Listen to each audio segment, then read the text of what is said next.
Hello students, welcome all of you in my YouTube channel. This is the first lecture of class 10th geography, and this is the first chapter of geography, resources and development. Students, as you have already studied about the resources in previous classes, so all of you know that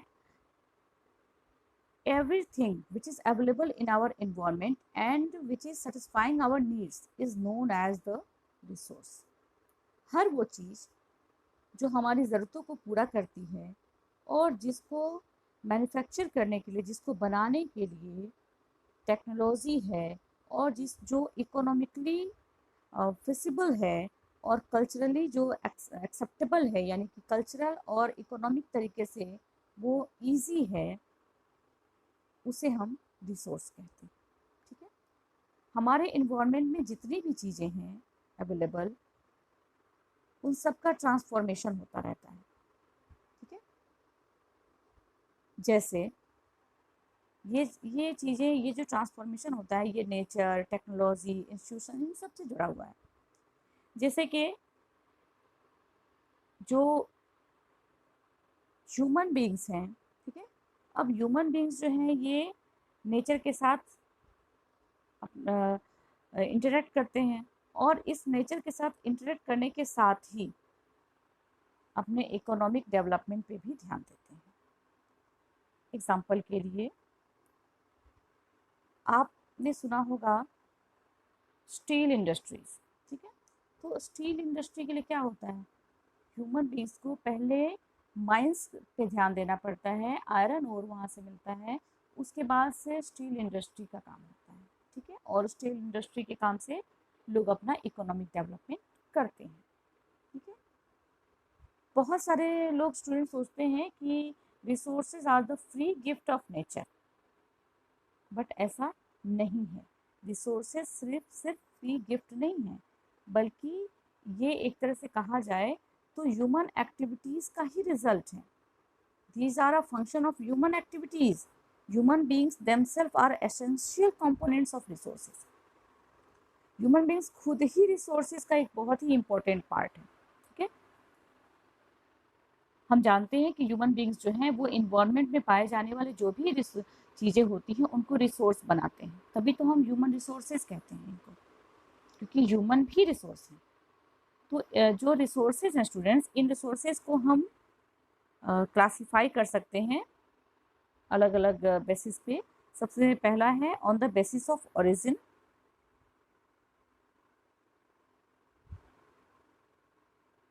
तो on the basis of origin हम दो part में बांट सकते हैं resources को, biotic and abiotic, biotic and abiotic.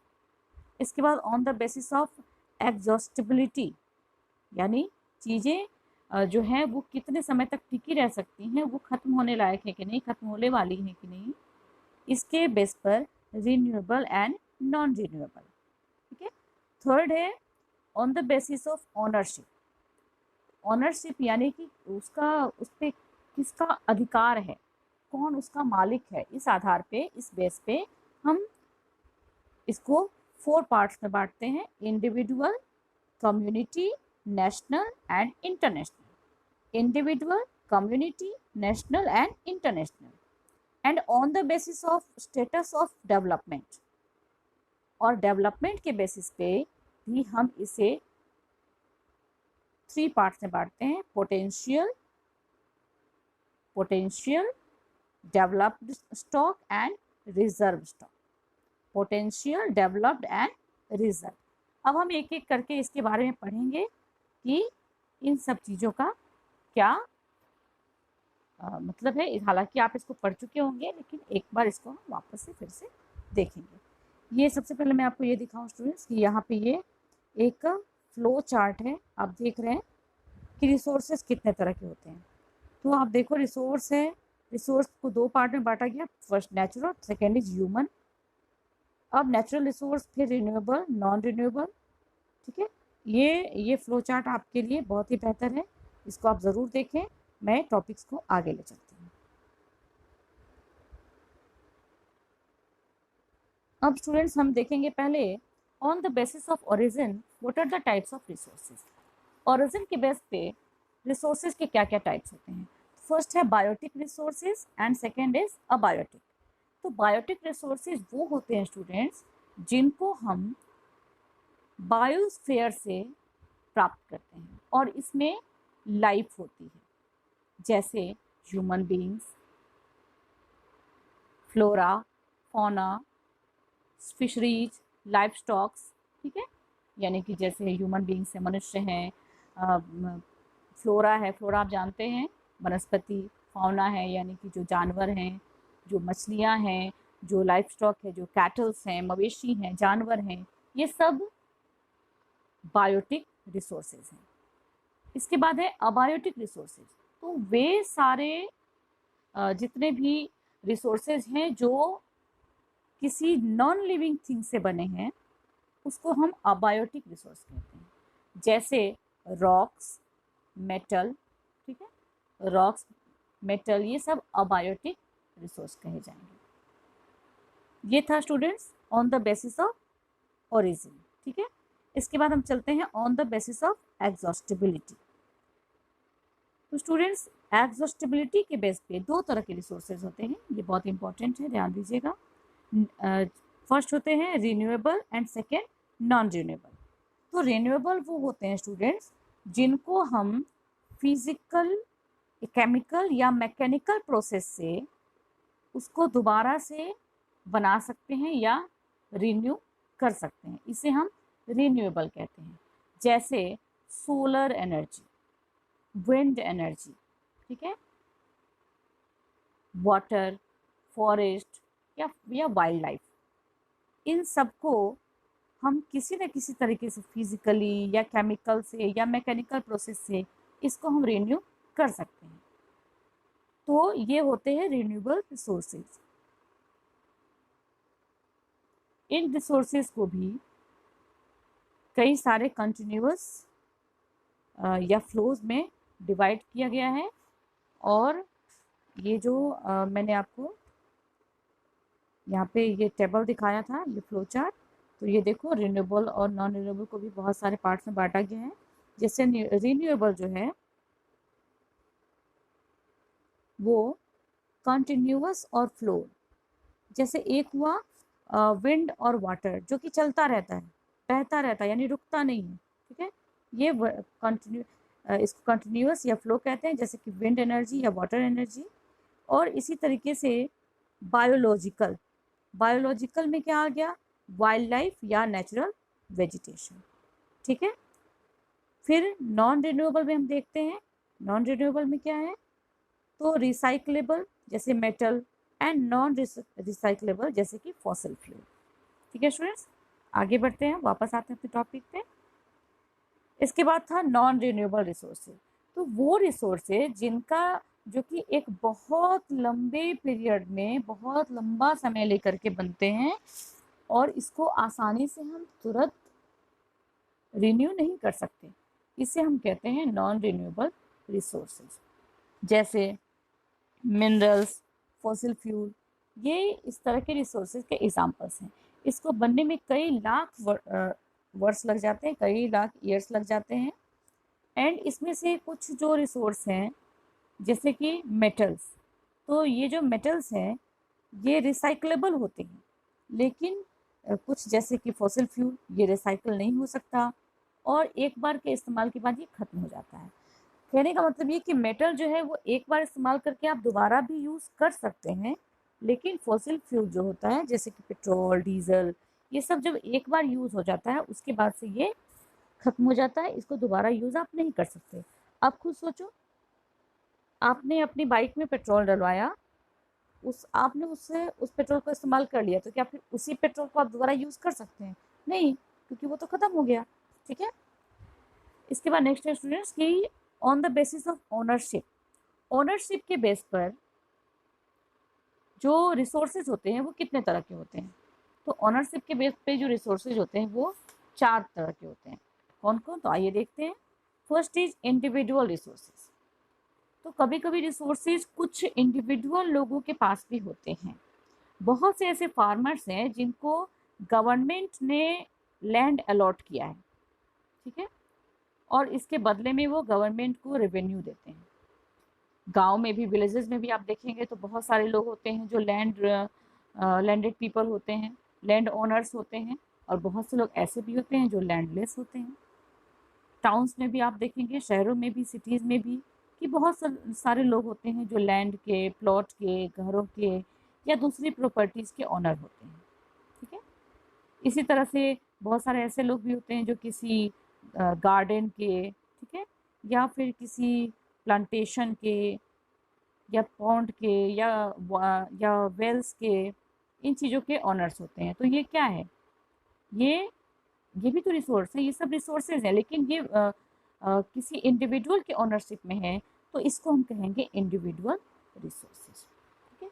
जैसे आपकी फैमिली में भी कुछ ना कुछ होगा, आपकी फैमिली का अपना घर होगा, या फिर आपकी फैमिली का अपना प्लॉट होगा या फार्म होगा। ठीक है।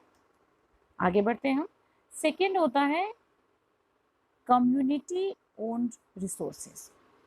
ये ऐसे रिसोर्स होते हैं जो कि किसी खास कम्युनिटी के सभी लोगों को अवेलेबल होते हैं। जैसे आप किसी विलेज में जाओ, उस विलेज में एक पॉन्ड है, जिस पॉन्ड पे सारे लोग, पूरे विलेज के लोग आते हैं पानी भरने। तो वो क्या है, वो एक तरह से पूरी कम्युनिटी का, पूरे विलेज का हो गया, ओनरशिप हो गया उस पर। आप किसी टाउन में हैं, वहाँ का जो एक पब्लिक पार्क है, वो पब्लिक पार्क क्या है, वो पब्लिक पार्क यानी सबके लिए है। तो वो एक कम्युनिटी ओनरशिप वाला, कम्युनिटी ओन्ड रिसोर्स हो गया। ठीक है। नेक्स्ट है नेशनल रिसोर्सेज। तो टेक्निकली देखा जाए तो किसी भी कंट्री में जितने भी रिसोर्स होते हैं वो सब नेशनल होते हैं। एक कंट्री की गवर्नमेंट को ये पूरा लीगल राइट है कि वो किसी भी प्राइवेट प्रॉपर्टी को, यानी कि प्राइवेट रिसोर्स को, यानी इंडिविजुअल रिसोर्स को भी ये कह के ले सकती है उससे कि इसको लेना हमारे लिए ज़रूरी है, ताकि ये पब्लिक के वेलफेयर में हो। जैसे एग्जाम्पल के लिए, कई बार क्या होता है कि रेलवे ट्रैक बिछाया जा रहा है, ठीक है, रेलवे लाइन बिछाई जा रही है। अब उस रेलवे लाइन को बिछाने के रास्ते में कुछ लोगों की प्राइवेट ज़मीन आई, ठीक है, तो वो ज़मीन तो इंडिविजुअल रिसोर्स है, लेकिन अगर वहाँ पे रेलवे लाइन बिछाना है तो उस ज़मीन को गवर्नमेंट को लेना पड़ेगा, ओन करना पड़ेगा, क्योंकि ये ज़रूरी है कि पब्लिक वेलफेयर के लिए, पब्लिक के लिए जो काम किया जा रहा है उसके लिए इसको करना ज़रूरी है। ठीक है।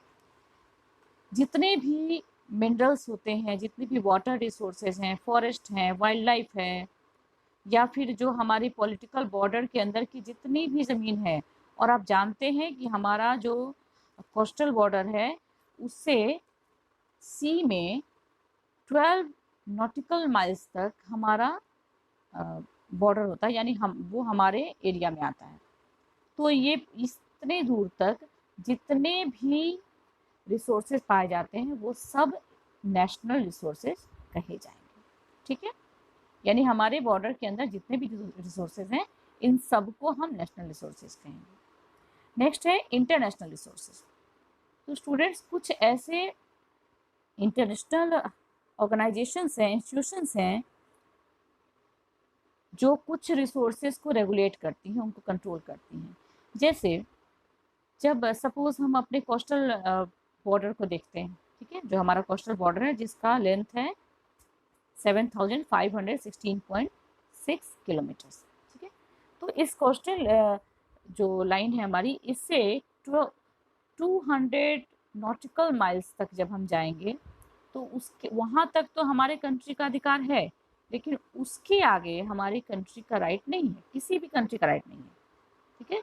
ओशियन में, सी में 200 नॉटिकल माइल्स के बाद किसी भी कंट्री का राइट नहीं होता है। 200 नॉटिकल माइल्स के अंदर उस कंट्री का राइट थोड़ा बहुत कहीं कहीं होता है, उसके अलग रूल्स हैं, वो जब मैं आपको पढ़ाऊंगी तो वो भी बताऊंगी, लेकिन उसके आगे नहीं होता है। उसके आगे, उसके बाद के जो, जैसे मैं आपको बताती हूँ यहाँ पे अच्छे समझ में आएगा। जैसे ये मैंने बनाया हमारा कोस्टल एरिया, ठीक है। अब ये कोस्टल एरिया और यहाँ पे है नहीं, इसको रहने दो। ये हमने कोस्टल एरिया बनाया। अब इसके ये जो कोस्टल एरिया है, ये जो हमारा बॉर्डर है ये पूरा, इससे 12 नॉटिकल माइल्स यानी 12 समुद्री मील, 12 नॉटिकल माइल्स तक तो हमारी कंट्री का ही हुआ। उसको सी में हमारा, ओशियन में हमारा बॉर्डर कहा जाएगा। ठीक है, यहाँ तक हमारी कंट्री का पूरा अधिकार है। इस एरिया के जो भी रिसोर्सेज होंगे वो हमारे नेशनल रिसोर्सेज कहे जाएंगे। ठीक है, इसके अलावा इस बॉर्डर से 200, अभी ये 12 था लेकिन 200 नॉटिकल माइल्स तक हम आए तो इस बीच में भी कंट्री के कुछ राइट्स होते हैं। ठीक है, जिस पे कि इस एरिया में अगर कोई दूसरे कंट्री का शिप वगैरह आए तो बिना हमारी कंट्री के परमिशन के नहीं आ सकता। ठीक है, लेकिन इस 200 नॉटिकल माइल्स के बाहर यानी ये सब जो एरिया है इसके बाद का जो एरिया है, इस एरियाज में किसी भी कंट्री का, जैसे हमारे देश का भी कोई राइट नहीं है। और इन एरियाज के अगर किसी रिसोर्स का इस्तेमाल किसी कंट्री को करना है तो इन इंटरनेशनल इंस्टीट्यूशंस के बिना इनके कंसेंट के नहीं किया जा सकता। ठीक है स्टूडेंट्स, इसके बाद हम अगले वीडियो में आगे बढ़ेंगे। आज के लिए बस इतना ही। Thank you. नेक्स्ट वीडियो का वेट कीजिए। Thanks to all.